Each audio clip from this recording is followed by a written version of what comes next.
Nasib pilu Sidik Edward, dagangan bakso sepi gegara di review food vlogger. Begini nasibnya sekarang. Seorang aktor kenamaan curhat pilu lantaran dagangannya sepi peminat. Sang aktor sedih karena jualannya yakni bakso aci sepi setelah direview food vlogger. Hal ini membuat presenter Ruben Onsu kasihan.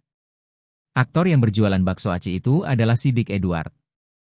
Baru-baru ini ia mengaku turut merasakan usahanya menjadi sepi setelah food vlogger review makanannya.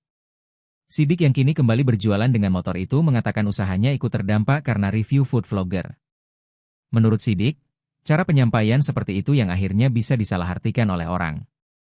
Sebenarnya, Sidik tak mempersoalkan review dari food vlogger, hanya saja merasa seharusnya bisa disampaikan dengan cara yang lebih baik.